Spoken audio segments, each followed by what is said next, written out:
여러분 안녕하세요. 반갑습니다. 오늘은 문자화식 단원의 핵심적인 내용들을 공부해 보도록 하겠습니다.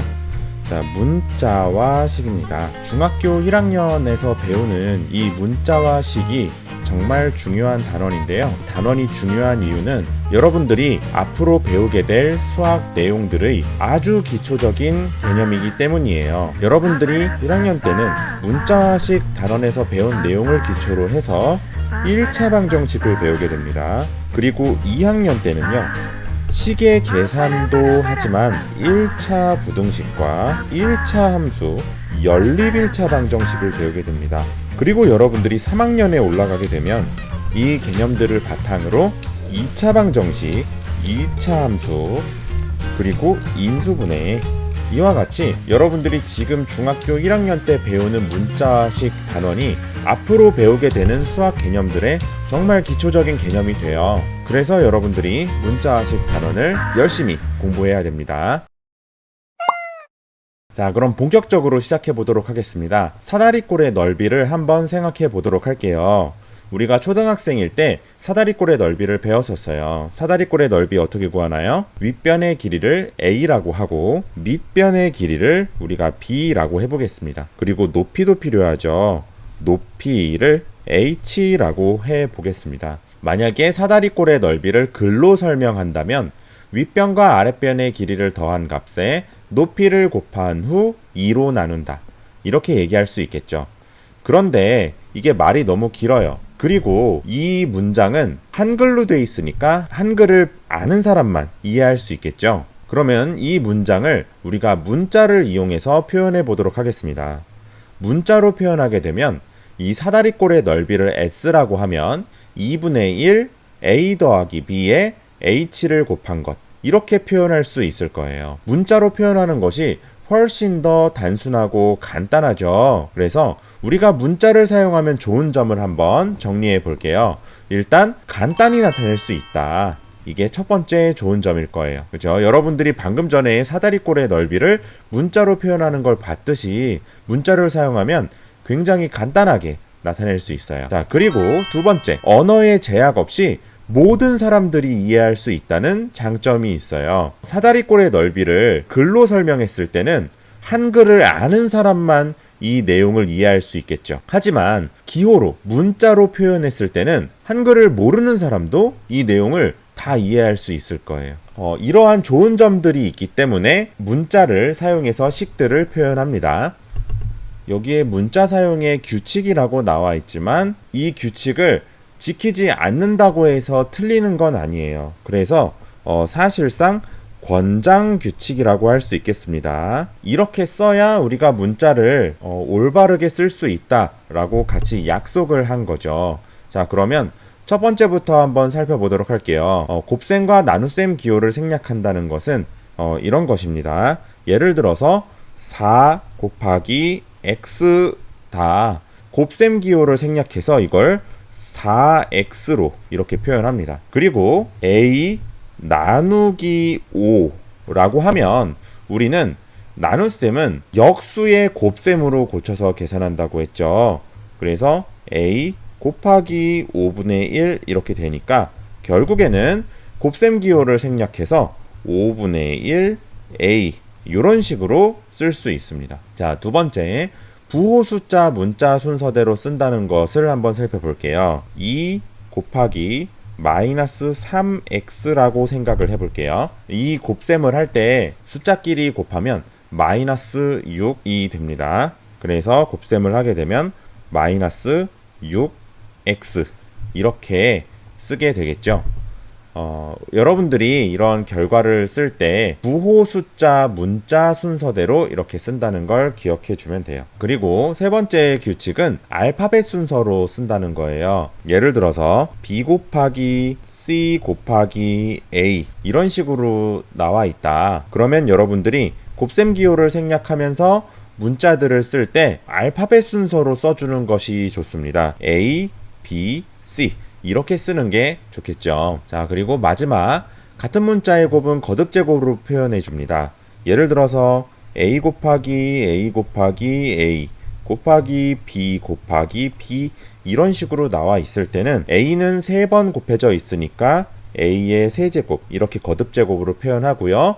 b는 2번 곱해져 있으니까 b의 제곱 이렇게 거듭제곱으로 표현해 줍니다. 여러분, 이 문자 사용의 규칙은요, 권장사항이에요. 이거를 지키지 않는다고 해서 수학적으로 틀린 것은 아닙니다. 하지만 여러분들이 지켜준다면 다른 사람들이 이 식을 봤을 때 더욱더 알아보기 쉽게 하기 위해서 우리가 이러한 규칙을 서로 지키는 거예요.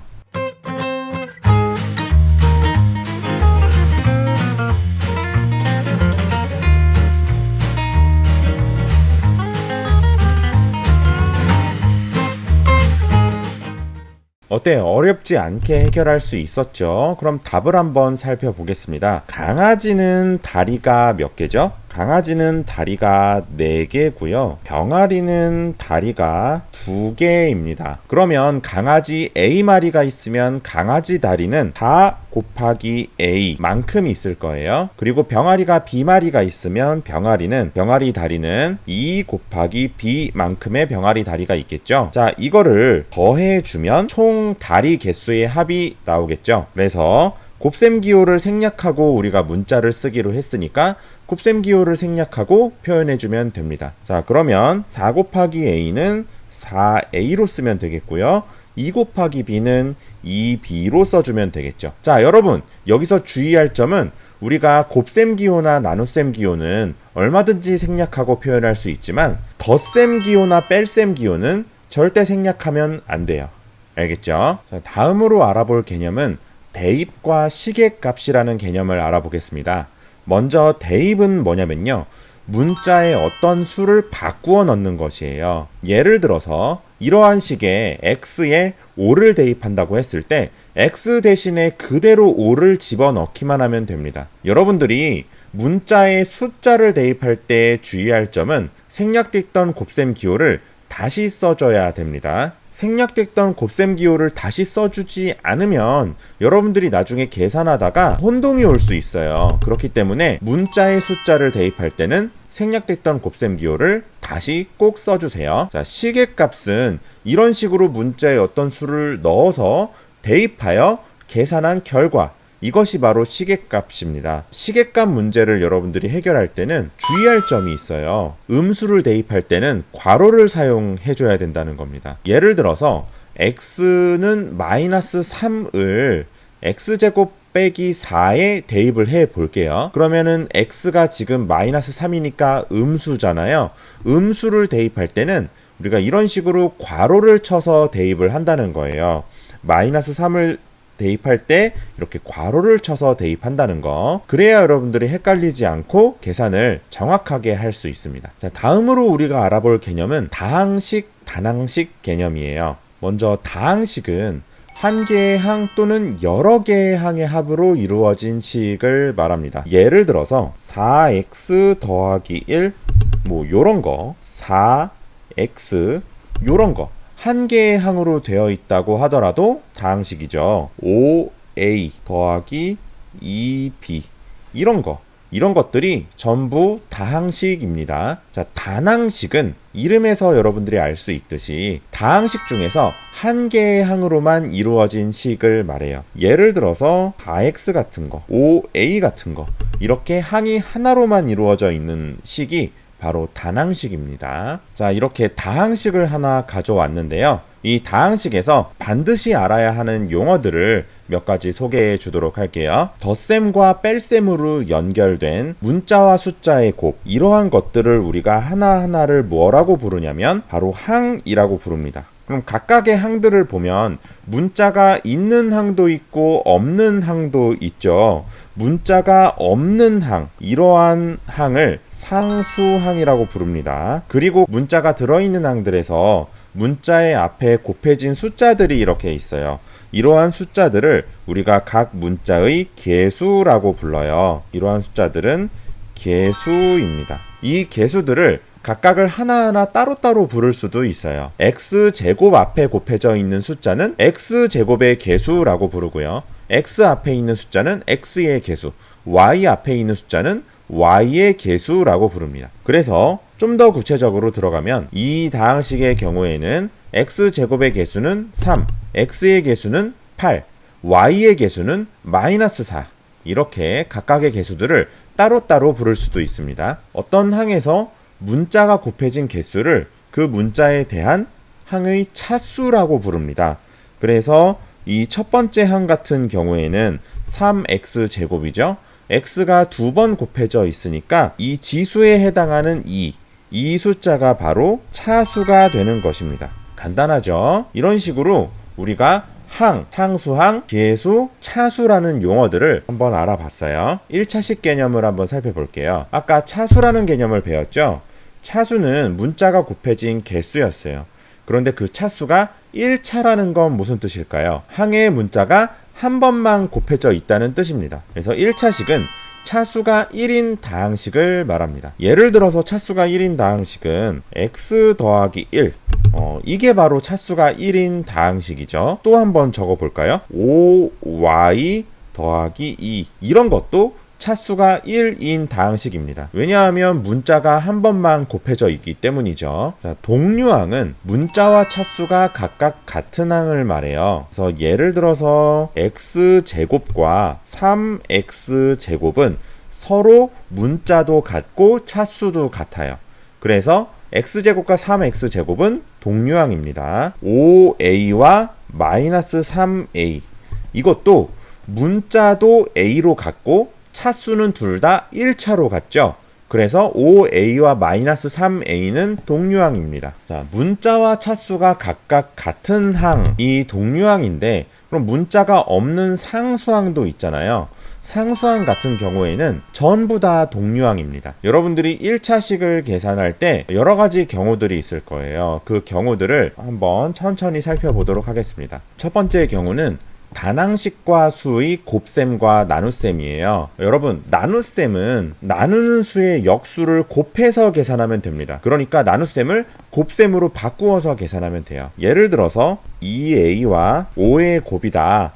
그러면 숫자끼리 곱하고요. 문자들을 나중에 써주면 되는 거예요. 그래서 2, 5, 10 그리고 a 요렇게 써주면 된다는 거죠. 4b 나누기 2 같은 경우에도 마찬가지입니다. 4b 곱하기 2분의 1 이렇게 나누는 수의 역수를 곱해서 곱셈으로 고쳐서 계산하면 된다는 거죠.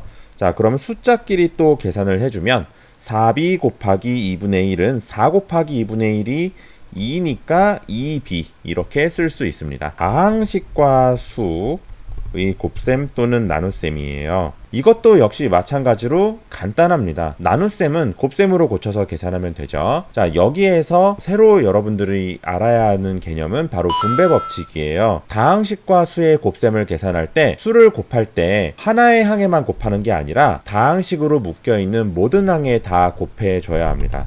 자, 예를 들어서 5x 빼기 2에 우리가 3을 곱한다고 생각을 해볼게요. 그러면 이 곱하기 3은요 5x에다가만 곱하는 게 아니라 여기에 있는 -2에다가도 곱해줘야 돼요. 이렇게 둘 다 전부 다 3을 곱해줘야 됩니다. 이렇게 다항식의 모든 항에 곱셈을 해주는 것, 이게 바로 분배 법칙인 것이죠.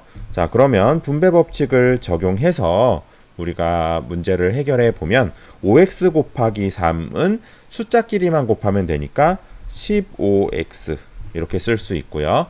-2 곱하기 3은 -6으로 계산할 수 있어요. 여러분들이 계산을 하고 난 다음에 동류항들끼리 모아서 계산을 해주면 되는 겁니다. 예를 들어서 4a 더하기 1 더하기 2a 빼기 3 이것을 계산한다고 생각해 볼게요. 동류항은 문자와 차수가 같은 항이니까 4a와 2a가 서로 동류항입니다. 그러니까 4a와 2a를 먼저 계산해서 6a로 이렇게 써주고요. 그리고 플러스 1과 -3 상수항끼리는 항상 모두 동류항이라 그랬죠. 그래서 상수항끼리 계산을 해줍니다. 그러면 1 빼기 3이니까 -2 이렇게 써줄 수 있다는 거죠. 1차식의 계산 어렵지 않죠. 자, 그러면 우리가 지금까지 배운 것들을 바탕으로 실제로 계산을 해보도록 할게요.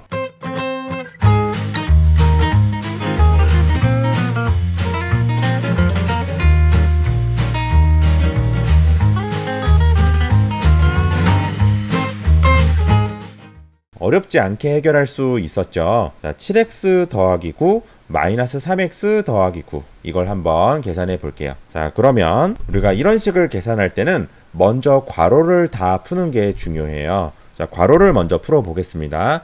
7x 더하기 9는 괄호를 풀어도 그대로 똑같이 7x 더하기 9로 풀립니다. 자, 근데 문제는 뒤에 있는 거예요. 뒤에 있는 항은 3x 더하기 9가 앞에 마이너스가 붙어 있죠.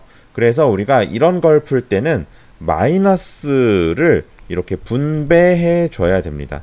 우리가 아까 전에 분배 법칙을 사용했듯이 마이너스가 이렇게 괄호 앞에 있으면 괄호 안에 있는 모든 항들의 마이너스를 분배해 줘야 돼요. 자, 그래서 3x를 만나면 마이너스 3x가 되고요. 그리고 9를 만나면 마이너스 9가 됩니다. 여러분, 이렇게 괄호 앞에 마이너스가 있으면요, 괄호 안에 있는 모든 항들의 부호를 바꿔준다고 생각하면 됩니다. 자, 그러면 이제 동류항끼리 계산하면 되겠죠. 자, 동류항끼리 계산하면 여기에 있는 7x와 마이너스 3x가 서로 동류항입니다. 자, 그리고 플러스 9와 마이너스 9가 서로 동류항입니다. 자, 그럼 계산하면 7x와 마이너스 3x를 계산하면 4x고요. 플러스 9와 마이너스 9를 계산하면 0이네요. 0은 안 써도 됩니다. 자, 이렇게 계산할 수 있어요. 너무 간단하죠? 두 번째 문제도 한번 해결해 볼게요. 여러분들이 어렵지 않게 해결할 수 있어요. 자, 마이너스 2라는 숫자가 괄호 앞에 있으니까요. 마이너스 2라는 숫자를 이렇게 분배해 줘야 됩니다. 자, 그럼 마이너스 2를 분배해 주면요, 마이너스 2x가 되고요. 그리고 마이너스 2 곱하기 마이너스 2니까 플러스 4가 됩니다. 어렵지 않죠? 자, 그리고 여기 있는 플러스 3도 역시나 분배를 해 줍니다. 3이 6x가 되고요. 3, 3, 9가 됩니다. 자, 이제 동류항끼리 모아서 계산하면 되는 거예요. 자, 동류항 마이너스 2x와 동류항인 거 어디 있나요? 플러스 6 여기 있죠? 그래서 4x 이렇게 계산할 수 있고요. 플러스 4와 동류항인 거 플러스 9 여기 있습니다. 자, 그러면 동류항끼리 계산을 해주면 플러스 13 이렇게 마무리할 수 있어요. 어때요, 여러분? 어렵지 않게 여러분도 계산할 수 있겠죠. 자, 여기까지 문자식 단원의 아주 핵심적인 개념들을 살펴봤습니다.